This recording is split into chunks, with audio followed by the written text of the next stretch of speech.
नमस्कार साथियों, मेरे YouTube चैनल पर शिक्षा विभाग से संबंधित नवीनतम अपडेट्स पाने के लिए सब्सक्राइब कीजिए, बेल आइकन को प्रेस कीजिए और ऑल नोटिफिकेशन को ऑन करके रखें, जिससे नवीनतम अपडेट्स आपके मोबाइल पर तुरंत मिल सके।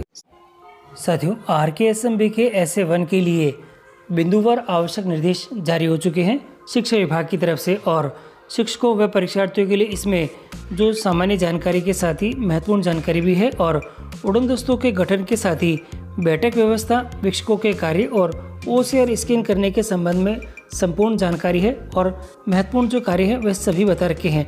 तो साथियों, इस बिंदुवार आवश्यक निर्देश के अंदर क्या क्या बिंदु हैं, तो इसकी पूरी जानकारी आपको आज की इस वीडियो के अंदर मिलने वाली है। तो आप वीडियो को शुरू से अंत तक जरूर देखें, और यदि आप हमारे चैनल पर नए हैं तो चैनल को सब्सक्राइब करके रखें, जिससे कि इस प्रकार के जो अपडेट हम आपके लिए लेके आते हैं आपको सबसे पहले प्राप्त होते रहे।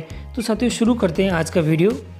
साथियों, राजस्थान की शिक्षा में बढ़ते कदम कार्यक्रम, और इस कार्यक्रम के अंतर्गत RKSMB के तहत होने वाला है प्रथम आकलन यानी SA1, और इस SA1 के संदर्भ में, इसके आयोजन के संदर्भ में बिंदुवार दिशा निर्देश जारी हो चुके हैं कार्यालय पंजीयक शिक्षा विभागीय परीक्षाएं राजस्थान बीकानेर के द्वारा। और इसके अंतर्गत जो महत्वपूर्ण बिंदु बताए गए हैं वे कुछ इस प्रकार से हैं। राजस्थान की शिक्षा में बढ़ते कदम स्कूल शिक्षा विभाग की एक महत्वाकांक्षी योजना है, और इस योजना के अंतर्गत जो प्रथम आकलन दिनांक 3 से 5 नवंबर 2022 तक होने जा रहे हैं, और प्रश्न पत्रों के बॉक्स जो समस्त PO UCO तक पहुंचने के पश्चात आकलन की इस प्रक्रिया के सुचारू संचालन के लिए अतिरिक्त बिंदुवार दिशा निर्देश निम्नानुसार रहेंगे। और ये बिंदुवार दिशा निर्देश इस प्रकार से एक एक करके मैं आपको दिखा देता हूँ। सबसे पहले मैं आपको बता देता हूँ, शिक्षकों व परीक्षार्थियों के लिए सामान्य जानकारी है जो कि बहुत महत्वपूर्ण है, और एक एक करके आप इसको ध्यान से देखें। इसमें पहला बिंदु है हमारे पास में कि कक्षा 3 से 8 के लिए हिंदी, अंग्रेजी और गणित विषयों का आकलन इसमें किया जा रहा है, और प्रश्न पत्र हल करने की अवधि 1 घंटा ही रहेगी। ध्यान दीजिएगा, 1 घंटा है, और इसके साथ ही यहाँ पे दे रखा है जो प्रत्येक प्रश्न के प्रश्न पत्र में 15 प्रश्न होंगे। साथियों, कुल 15 प्रश्न यहाँ पे होंगे, और उनको ही विद्यार्थियों को हल करना है। और कक्षा 3 से 5 के परीक्षार्थियों के लिए प्रश्न पत्र और उत्तर पत्रक एक ही पृष्ठ पर मुद्रित होंगे, और इसी के साथ ही कक्षा 6 से 8 के लिए प्रश्न पत्र अलग है और उत्तर पत्रक इसमें अलग दे रखा है। उत्तर पत्रक को हम OCR शीट बोलते हैं, और पृथक से पृष्ठों पर मुद्रित होंगे। और इसी के साथ ही यहाँ दे रखा है परीक्षार्थियों द्वारा आवश्यकता पड़ने पर रफ कार्य अलग से एक शीट पर किया जाएगा, और प्रश्न पत्र और उत्तर पत्रक पर रफ कार्य करना निश्चित रहेगा। तो थोड़ा सा आप इसके बारे में ध्यान भी रखें, और बच्चों को इसके बारे में बताएं भी, क्योंकि जो हमारा उत्तर पत्रक दे रखा है वह महत्वपूर्ण है, और वह स्कैन के काम में यूज़ आएगा। तो वहाँ पे स्कैन में उसको प्रॉब्लम ना हो, इसके लिए थोड़ा सा इसके बारे में ध्यान रखिए। इसके आगे दे रखा है परीक्षार्थियों को एक प्रश्न के उत्तर के लिए 4 विकल्प दिए जाएंगे, और परीक्षार्थी द्वारा सही विकल्प के चौकोर बॉक्स में पेंसिल द्वारा इस प्रकार सही का निशान टिक करना है। ध्यान दीजिएगा, ये जो इस प्रकार से जो राइट का निशान लगाना है बच्चों को बॉक्स के अंदर, तो आप थोड़ा इसके बारे में ध्यान रखें। अब साथियों, अब आता है उड़न दस्तों का गठन। साथियों, जिला स्तर पर CDO, प्राचार्य डाइट, जिला शिक्षा अधिकारी जो मुख्यालय माध्यमिक तथा जिला शिक्षा अधिकारी मुख्यालय प्रारंभिक स्वयं के संयोजन में 4 तथा ब्लॉक स्तर पर CBO स्वयं के संयोजन में 1 उड़न दस्ते का गठन करेंगे। वे अपने जिले ब्लॉक में प्रथम आकलन दिनांक 3 से 5 नवंबर 2022 तक अवधि में अधिकतम परीक्षा केंद्रों का निरीक्षण करेंगे। साथियों, 1 ही घंटे के अंदर ये सभी निरीक्षण इनको करने होंगे। और आगे दे रखा है उपयुक्त सभी उड़न दस्ते निरीक्षण के समय बैठक व्यवस्था, वीक्षक के रूप में शिक्षकों की भूमिका, प्रश्न पत्रों, आकलन के पत्रों के प्रति विद्यार्थियों की प्रतिक्रिया पर विशेष ध्यान देते हुए परीक्षा की सूचिता विश्वसनीयता पर बनाए रखने का कार्य करेंगे। और इसके बाद आता है बैठक व्यवस्था। साथियों, जो परीक्षा की बैठक व्यवस्था है, परीक्षा केंद्र पर अन्य समस्त परीक्षार्थियों की तरह ही कक्षा कक्षों में उपयुक्त दूरी रखते हुए बैठक व्यवस्था की जाए।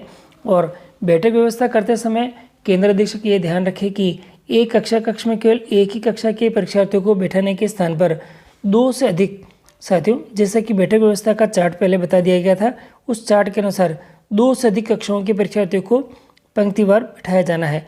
और इसी के साथ ही जो बिंदु दे रखे हैं वीक्षकों के लिए करणीय कार्य, जो वीक्षक लगाए जाएंगे उनको किन किन बातों का ध्यान रखा, ये तो इनके लिए महत्वपूर्ण बिंदु रहेंगे कि परीक्षा केंद्र पर कक्षा कक्ष में बैठक व्यवस्था के अनुरूप परीक्षार्थियों को बैठाना होगा और इसी के साथ ही परीक्षार्थियों को प्रश्न पत्र आकलन पत्र को समझने में आ रही कठिनाइयों का सुचिता के साथ निस्तारण करना है। सीधी भाषा में कहें तो वीक्षक परीक्षार्थियों को प्रश्न समझने में सहायता करे, ना कि परीक्षार्थियों के प्रश्नों के उत्तर बताएंगे। इसी के साथ ही वीक्षक ध्यान रखेंगे कि परीक्षार्थियों द्वारा प्रश्न पत्र और OCR शीट को मोड़ा या फोल्ड नहीं किया जाए। वे स्वयं भी संग्रहण के समय प्रश्न पत्र और OCR शीट को सीधा ही रखेंगे। तो इन बातों का ध्यान रखते हुए वीक्षक को जो अपना कंप्लीट कार्य है वह करना होगा। और इसी के साथ ही अब आता है प्रश्न पत्र आकलन को स्कैन करना महत्वपूर्ण कार्य है। और स्कैन किस प्रकार से करेंगे इसके लिए मैंने अपना वीडियो बना रखा है साथियों, और आप उसको कम्प्लीटली देखकर आप देख सकेंगे। और वह वीडियो आपकी सुविधा के लिए ऊपर की तरफ अभी जो आई बटन आ रखा है उस आई बटन के अंदर वो आपको दिख जाएगा।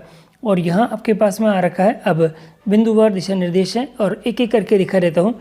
प्रत्येक प्रश्न पत्र की परीक्षा समाप्त होने के पश्चात संबंधित शिक्षक द्वारा RKSMB के ऐप की मदद से परीक्षार्थी द्वारा चिन्हित आकलन पत्र और OCR शीट को स्कैन कर अपलोड किया जाएगा। और शिक्षक ध्यान रखे कि आकलन पत्र और OCR शीट को स्कैन करने के लिए उसे एक सीधी सतह पर रखा जाए तथा बैकग्राउंड गहरे रंग का हो, वरना स्कैनिंग का कार्य नहीं हो पाएगा। तो इन बातों का ध्यान रखते हुए स्कैनिंग का कार्य आपको करना है। और शिक्षक यह भी ध्यान रखे कि आकलन पत्र और OCR शीट को स्कैन करते समय चारों कोने स्क्रीन पर भली भांति नजर आए ताकि पूरा एरिया स्कैन हो सके। और आकलन पत्र और OCR शीट को स्कैन करने की अंतिम तिथि 7 नवंबर दे रखी है। और इस 7 नवंबर तक सभी बच्चों को आपको जो उनके जो OCR शीट है स्कैन करके रखने हैं। अतः इस दिनांक से पूर्व ही RKSMB के ऐप की सहायता से स्कैनिंग का कार्य संपन्न किया जाए। तो ये सभी महत्वपूर्ण बिंदु है, और ये सभी महत्वपूर्ण बिंदु मैंने आपको बता दिए हैं। और एक एक करके आप इन बिंदुओं को ध्यान में रखते हुए आपके विद्यालय के अंदर परीक्षाओं का आयोजन करें। और फिर भी कोई समस्या आ रही है तो आप कमेंट बॉक्स के अंदर कमेंट करें, जिससे कि आपकी जो भी समस्या है उसका जवाब मैं शीघ्र दे सकूं।